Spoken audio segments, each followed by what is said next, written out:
Olá, mais um episódio do podcast Doutora Juliana Convida.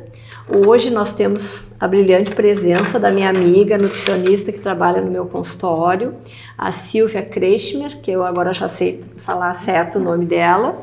Seja bem-vinda, Silvia, muito obrigada por aceitar o nosso convite. Eu vou apresentar a Silvia, depois vou passar a palavra para ela. A Silvia é graduada bacharel em nutrição pelo Centro Universitário Metodista IPA. Ela é pós-graduanda em nutrição de precisão pela Faculdade VP e ela é fundadora da startup NextDNA, que é uma plataforma de análise genética. Então, ela atua também na saúde intestinal, acompanhamento nutricional no pré e pós-operatório de cirurgias plásticas e ortognáticas, nutrição nas desordens estéticas, mas eu acho que a grande atuação dela são em testes nutrigenéticos. Ela é o meu braço de apoio dentro eu estudo bastante a epigenética, né? Eu fiz uma pós em medicina de precisão e ela é nutricionista de precisão, então a gente se uniu nesse assunto. Silvia, bem-vinda. Muito obrigada pelo convite, me sinto lisonjeada, né, em estar presente. E esse tema de testes genéticos, nutrição de precisão, epigenética, né, é a minha paixão, né? E, enfim, estou muito feliz em estar aqui. Muito obrigada. Na verdade, não só aqui, como na minha vida, né? Profissional e pessoal já faz bastante tempo. Muito obrigada, Silvia. Então, assim, antigamente nós acreditávamos que a nossa saúde ela era herdada da família, né? Pré-determinada pela genética, tipo o ditado que existia antigamente era estar nos genes. Então, a minha história familiar me levou para tentar duvidar disso, para mim não cair, né, que a genética é soberana. Então, hoje nós sabemos que nós podemos influenciar os genes, reduzindo a expressão deles ou a manifestação clínica, né, com a nutrição. Silvia, voltando assim, falando na epigenética e na nutrigenética, né? Qual é a diferença? Que nosso assunto hoje, a Silvia tem várias atuações, mas nosso assunto hoje vai ser sobre testes nutrigenéticos, que isso é uma coisa importante, né, dentro do que a gente vem vendo hoje com as doenças, né? Hoje nós tivemos o privilégio de conversar com a doutora Cíntia Prestes sobre obesidade, com o doutor Eduardo Emerim sobre esteatose hepática, e a gente sabe o quanto a genética influencia nisso e o quanto a nutrigenética é importante, principalmente nesses dois assuntos e em tantos outros, né, que nós temos no dia a dia no consultório. Silvia, qual seria a diferença entre um teste genético e um teste nutrigenético? Bom, os testes genéticos, eles são usados mais na área médica e eles analisam genes que vão predispor a doenças raras. Então, ali, um exemplo é o teste do pezinho, né? Onde vai se fazer uma análise genética para ver a presença de doenças raras. Então, a gente vê mutações ali. E o teste genético, ele dá diagnóstico, geralmente. O teste nutrigenético, ele vai mostrar predisposições a doenças crônicas não transmissíveis, que são as doenças preveníveis, né? Doenças que nós podemos evitar através da alimentação, do estilo de vida. Quais seriam os benefícios de um teste nutrigenético? Muitos, mas, né, o principal foco de um teste nutrigenético é a prevenção, né? É o paciente conhecer os seus riscos, né? E todos nós vamos herdar riscos para obesidade, para diabetes, para hipertensão. Só que no momento que nós conhecemos esses riscos, nós também conseguimos fazer estratégias, né? Às vezes mudando a alimentação, que pode ser uma alimentação cheia de ultraprocessados. Às vezes esse paciente não metaboliza bem algumas vitaminas, então avaliar a necessidade de suplementar ou de aumentar o consumo de alimentos fontes daquela vitamina, né? Então, prevenção é a chave principal, né, para o teste nutrigenético. E autoconhecimento, né? Eu sempre falo que o teste nutrigenético, ele é o nosso manual de instruções. Então, para os profissionais também acrescenta muito quando nós sabemos a genética do paciente, nós sabemos como abordar determinadas coisas. O que suplementar, o que não suplementar, né? Como suplementar, né? A forma ativa talvez de uma vitamina, porque esse paciente não converte essa vitamina muito bem. Enfim, são amplos os benefícios, mas eu sempre foco muito na prevenção. Uma coisa, Silvia, que é comum, por exemplo, a gente tem muito paciente que vai lá e faz um teste nutrigenético. E o que eu observo? Não interpretado. Então, a paciente hoje está muito comum, por exemplo, os laboratórios oferecerem testes genéticos. Daí a paciente vai ali no impulso, compra um teste nutrigenético, tem uns hoje que são preços bem acessíveis, e aí elas chegam para mim sem saber o que fazer com aquele teste, né? Então, de repente, de tu falar um pouquinho sobre a importância da interpretação do teste. Certo, é muito importante mesmo. Hoje nós temos mais de 30 laboratórios vendendo testes nutrigenéticos no Brasil e de todos os tipos de testes, com muitos genes, com poucos genes. E muitos laboratórios colocam uma breve descrição ali dos genes e esse laudo é entregue para o paciente. Nem todos os profissionais da saúde que prescrevem os testes sabem interpretar, eles apenas leem o que o laboratório colocou lá e entrega para o paciente. E isso faz com que o paciente perca muitas coisas, né, muitos benefícios. Interpretar é pegar cada alteração genética, explicar o que aquilo implica na vida do paciente, se aumenta risco para alguma coisa, e como o paciente pode modular essa alteração genética para evitar que tal condição se desenvolva. Né? Então, interpretar é fundamental. Sim. Então, isso é um conselho que, se a gente pudesse dar para os pacientes, quando vocês tiverem um exame nutrigenético, porque daí isso vai perdendo um pouco a credibilidade. Porque eu já tive pacientes, doutor, eu fiz um teste genético, eu paguei caro, e aí a nutricionista simplesmente, me entregou ali, assinalou algumas coisas, e eu sempre mostro o meu teste, que foi tu que interpretou para mim. Então, por exemplo, assim, tem pessoas que não podem falar ali na forma ativa da vitamina. Então, por exemplo, se eu sei que uma pessoa, um exemplo ali da colina, da coenzima Q10, então a forma como eu vou suplementar aquela paciente vai ser melhor absorvida, e às vezes a paciente gasta, que são suplementos que muitas vezes não são baratos, e ela não vai absorver. Então, isso é importante de que as pessoas saibam que fazer o teste é importante, mas mais do que fazer o teste, importante é a interpretação. Porque, como a gente trabalha junto, o que é muito comum, assim, o meu paciente vai lá, faz o teste com a Silvia e traz para mim, é como se fosse um mapa que eu posso me guiar nas minhas prescrições de suplementação, de conduzir, né, situações. A gente tem um casal, um paciente nosso, que fez o teste ali, né, da APOE, do Alzheimer. Então, são pacientes que estão comigo e a gente vai conduzindo. Então, eles passaram pela Silvia lá no início, que a Silvia fez a interpretação, e hoje quem segue o mapa que a Silvia me deu sou eu. Então, isso é importante que as pessoas saibam que a interpretação do teste talvez seja muito mais importante do que o próprio teste. Exatamente. E tanto é que eu faço trabalho de interpretação de testes nutrigenéticos, né? Inclusive, se alguém tiver um teste, né, que não sabe o que significa aquilo, engavetou o teste, eu faço trabalho de interpretação, né? Inclusive para nutricionistas. Para nutricionistas, para pacientes, enfim. Médicos, eu faço esse trabalho de consultoria também, né, de interpretação. E... Por exemplo, assim, Silvia, eu tenho uma paciente que ela quer fazer um teste nutrigenético, né? Tipo, como é que é feita a coleta do material? Tu precisa coletar, o próprio paciente coleta, como é que funciona? Se o paciente tem possibilidade de vir até o consultório, eu auxilio ele na coleta, e a coleta é muito simples, né?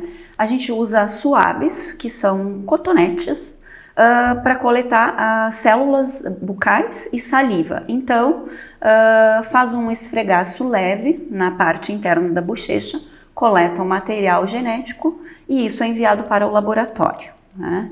E o resultado fica pronto em torno de 30 dias úteis após a amostra chegar ao laboratório. Precisa algum preparo? Não pode escovar os dentes, não pode ter comido, alguma coisa para a coleta do teste? 60 minutos de jejum, ele pode ser feito em qualquer horário do dia, desde que a pessoa tenha 60 minutos de jejum. Não usar enxaguante bucal, não mascar chiclete, não passar batom, porque às vezes na hora de colocar o suave, né, na boca, vai encostar no batom, vai contaminar. Tomar água nesse tempo também, o ideal é que não tome, mas é uma coleta simples. Uhum. Quem é que pode fazer os testes nutrigenéticos? Tem alguma idade específica? Não tem idade específica, né? Claro que quanto mais cedo a gente faz o teste, mais chance de prevenção. Por exemplo, pais que fazem o teste genético de filhos, né? Crianças pequenas, eles já vão conduzir alimentação e hábitos de vida favorecendo, né, o DNA da criança, né? Os pontos fracos da genética desse indivíduo, então vai ser favorecido com alimentação e estilo de vida. E ele pode ser feito mais de uma vez? Os genes já analisados não são necessários repetir, porque a nossa genética não muda. O que pode ocorrer futuramente? Com novos estudos, né, com estudos de novos genes, pode ser feita uma análise futura de outros genes não analisados atualmente. Então, mas repetir não é necessário. Tá. E como é que o teste ele pode contribuir para envelhecer com mais saúde e vitalidade?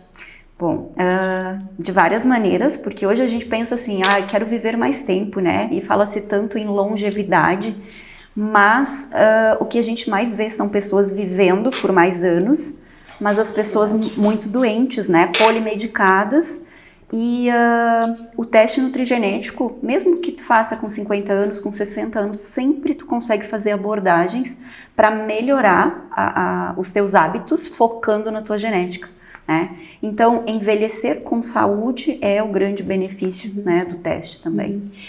Dentro dos testes nutrigenéticos ali, tem um que é de esporte, outro é tem até, não sei se tem específico para longevidade, ou ele é mais, né, lá no início, quando tu fez o meu ali, tinha a possibilidade de fazer, né, de teste skin, por exemplo. Tem essa diferenciação ainda hoje ou não?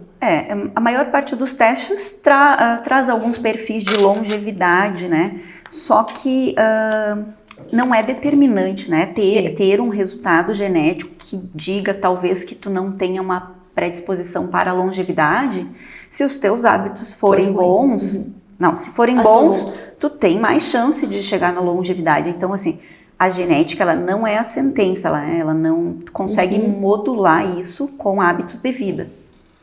Eu sempre uso esse exemplo, né? Que se eu acreditasse que a genética fosse predominante, eu já não estaria mais aqui. Então, eu digo que eu luto com as duas mãos, para quê? Para que prevaleça a epigenética, que é justamente isso, que é o estilo de vida, mudança de hábitos, né? Então, isso é uma coisa importante. Tem alguma idade, tipo assim, a partir dos 70 não vale mais a pena fazer o teste ou não tem? Não tem uma idade. Então, pode ser feito em bebês, já ali no início de vida. E a minha paciente, até o momento, a que tem uma maior idade, 67 anos ela tem.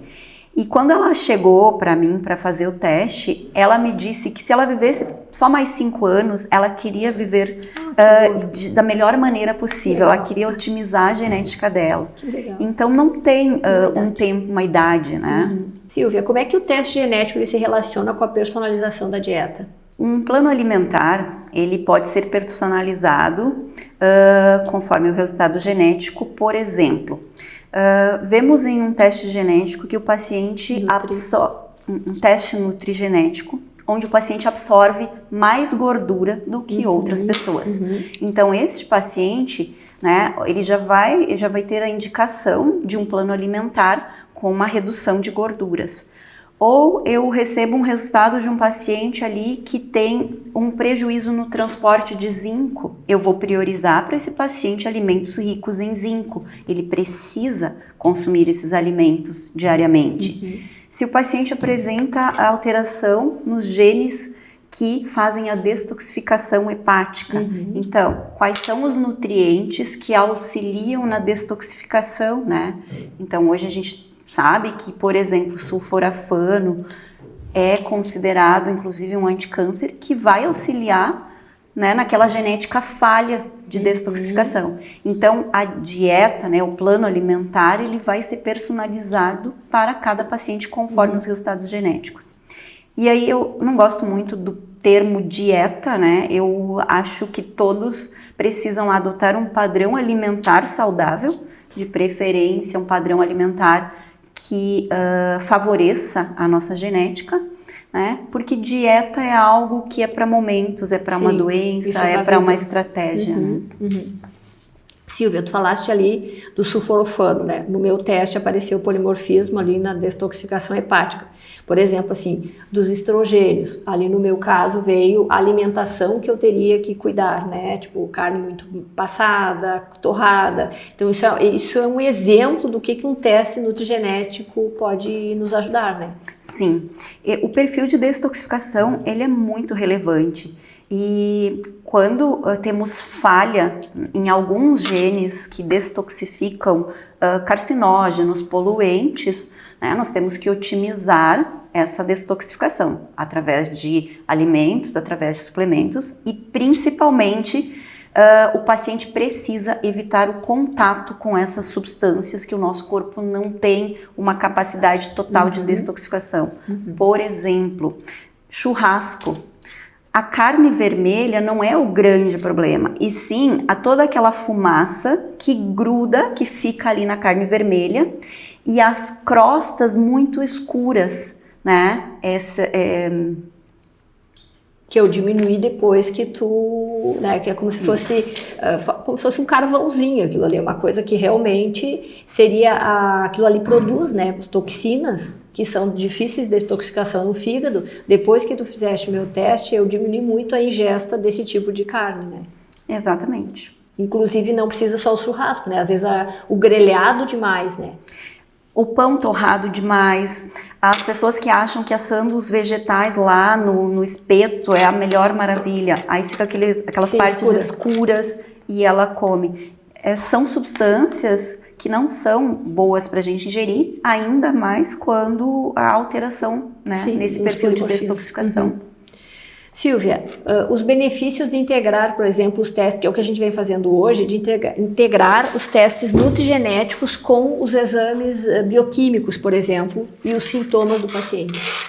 Às vezes a gente recebe um paciente que tem B12 baixa a vida toda, né? Ele traz vários exames de vários anos e a B12 sempre baixa, e ele come fontes de B12, como por exemplo carne vermelha, entre outros alimentos.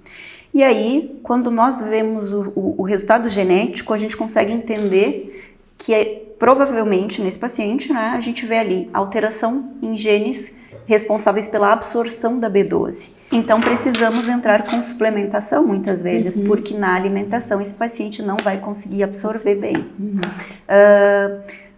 Vitamina D, né, é um outro exemplo, né?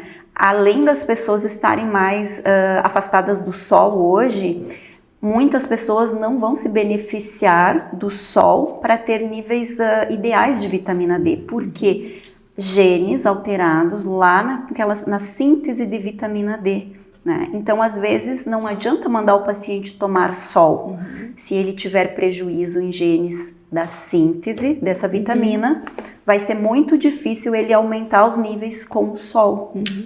E aí, eu vou fazer um adendo aqui. Eu fiz palestra de vitamina D há muitos anos e um questionamento que eu me fazia: por que o Rio Grande do Sul tinha menos, né, a população tinha menos vitamina D, e eu sempre achava que alguém poderia me fazer essa pergunta em alguma palestra.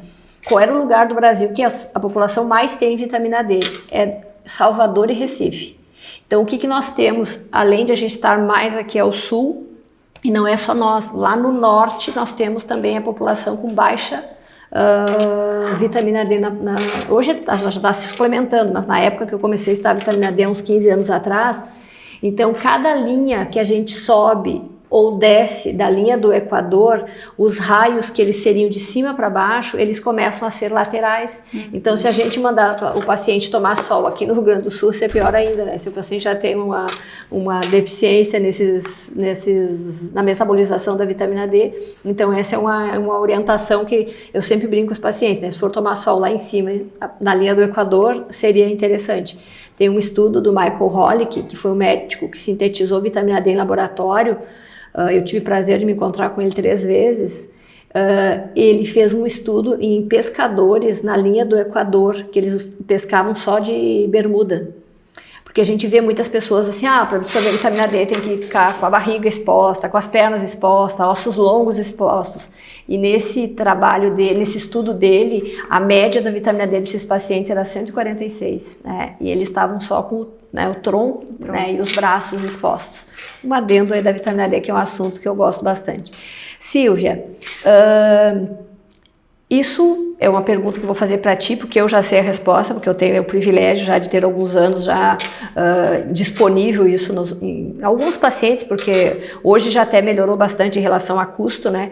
O diferencial clínico que tu observa em pacientes que já fizeram o teste, né, nutrigenético. Eu vejo que o paciente engaja mais no tratamento, principalmente quando ele entende o resultado genético, quando ele tem uma interpretação, né? Então ele engaja mais, porque ele vê ali, olha, a minha genética é assim, eu tenho riscos aumentados, eu tenho falhas em alguns sistemas. Então ele se dá conta de que realmente, ou ele vai mudar hábitos, vai melhorar a alimentação, ou a chance de desenvolver aquelas predisposições é maior. Hoje nós tivemos uma feliz coincidência de reunir 4 pessoas para falarem de assuntos teoricamente separados e que no final confluiu para, né, um assunto com várias conexões. A doutora Cíntia falou sobre obesidade, a importância dos tratamentos que ela vem fazendo, tanto cirúrgicos quanto balão gástrico e os injetáveis. O doutor Eduardo Amerim falou sobre esteatose hepática, né, um novo aparelho que ele está usando chamado FibroScan. A Ingrid falou sobre detoxificação, e aí nós estamos aqui encerrando, inclusive o doutor Eduardo, ele falou sobre os testes nutrigenéticos que tem associado com a obesidade e com a esteatose. Silvia, se puder nos dar uma luz nesse assunto. Sim. Em relação à esteatose hepática, né, hoje até já mudou o nome, sim, mas nós temos avaliação de genes que quando tem alteração em determinados genes aumenta o risco de acúmulo de gordura no fígado, né? E esses genes são avaliados nos testes nutrigenéticos e inclusive tem guidelines internacionais que sugerem que pacientes que tenham gordura hepática façam o teste genético para saber realmente, né, se é genético ali. E também para prevenção é recomendado fazer. Então esses genes são analisados, né? PNPLA3 é o mais comum, é o que aumenta mais o risco, mas tem outros também que os testes já trazem. E em relação à obesidade, né? A obesidade ela é poligênica. E como a doutora Cíntia falou, a obesidade, né? Ter o risco genético não é um diagnóstico, né? Não significa que o paciente terá. E nós temos vários genes que regulam os hormônios de fome e saciedade. E eu sou um exemplo muito clássico, né? Eu tenho predisposição aumentada para obesidade porque eu tenho alteração em genes que regulam a liberação de hormônio de fome. Então eu tenho uma sinalização de fome o dia todo e eu poderia estar comendo o tempo todo, né? E se tu olhares para as mulheres da minha família, principalmente, grande parte ou quase todas são obesas, né? Não é só um sobrepeso, é obesidade. E eu tendo o risco genético, por que eu nunca desenvolvi? Porque eu tenho hábitos diferentes. A minha alimentação é muito diferente, né? Porque há 30 e tantos anos eu já moro longe dessa família, então os meus hábitos nem sempre foram tão bons, mas hoje são muito bons. E isso faz com que eu module toda aquela predisposição genética, né? Então, olhar para um perfil genético de obesidade, comportamento alimentar, faz muita diferença, principalmente para o paciente compreender por que ele sente fome o tempo todo, né? Que a gente fala, fome emocional, né? Então, muitas vezes é alteração em genes que estão regulando o hormônio da saciedade, não libera suficiente. O paciente comeu, se alimentou e ele está com fome. E meia hora depois ele tem mais fome. Então, quando a gente compreende isso, quando o próprio paciente compreende, a gente consegue modular. E uma das coisas para esse paciente, né, que a gente pode fazer é não ter guloseimas em casa ou no trabalho, porque ele vai comer. E se eu tiver, eu vou comer. Porque o meu corpo está pedindo comida o tempo todo. Então, é possível modular, né? E aí, enfim, temos, além de genes relacionados à obesidade, à gordura hepática, avaliamos genes de risco para diabetes, resistência à insulina, hipertensão, né? Todas essas doenças, né, como eu falei antes, são evitáveis, né? A gente consegue prevenir. E aí, claro, quanto mais cedo a gente faz o teste nutrigenético, mais tempo de abordagem de prevenção. Mais alguma colocação, Silvia, assim, que tu acha interessante em relação aos testes nutrigenéticos, que mensagem tu deixaria para o meu público, né, meus seguidores, para minhas pacientes, né? Da importância de fazer o teste nutrigenético, quanto mais cedo possível, que hoje não é um valor talvez, né, muito inatingível, e o quanto isso teria a longo prazo de benefícios, né?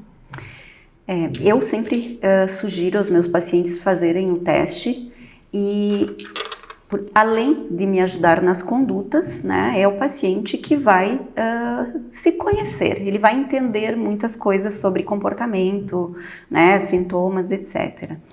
E o investimento hoje não é mais tão alto como há 3, 4 anos atrás, embora alguns pacientes ainda achem caro.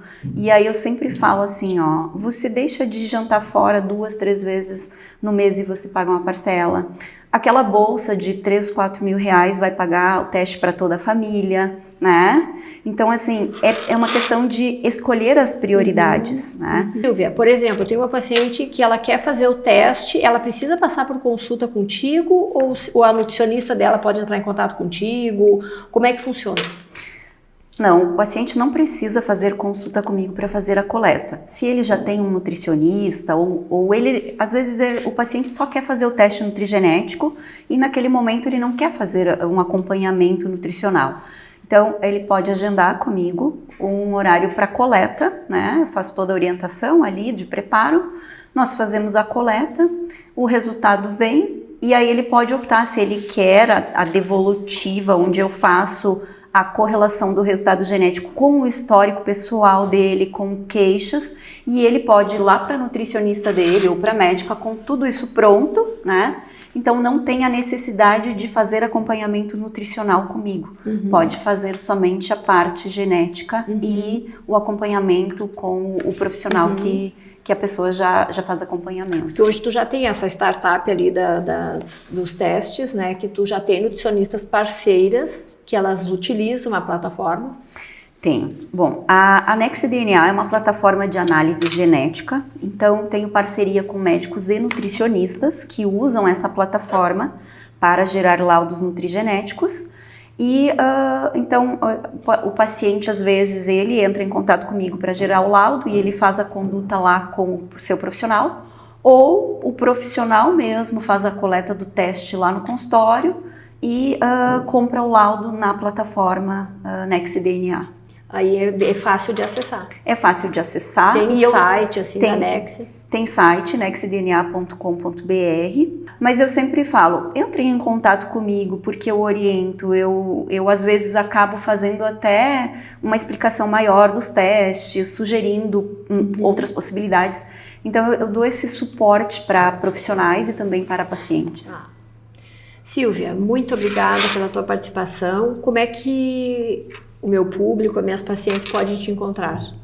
Bom, o meu Instagram de nutricionista é silviak.nutri. O meu contato de WhatsApp está no link da bio, inclusive clica lá, já vai direto para uma conversa no WhatsApp. Inclusive, se quiserem saber mais informações sobre o teste, se o teste avalia determinados perfis, o valor do teste, podem me chamar lá pelo WhatsApp. Então, eu sou muito acessível nessa questão de comunicação e posso orientar. Tem um teste genético, eu quero interpretar, é só me chamar lá pelo link da bio do Instagram e, enfim, fico disponível para qualquer dúvida. Muito obrigada pela tua presença, pela tua brilhante explanação, pelo trabalho que é um trabalho que a gente vê que é um trabalho diferenciado, né? E acho que é meio raro hoje a gente ter profissionais que façam esse tipo de trabalho que tu fizeste. Muito obrigada, Silvia. Obrigada. Até a próxima.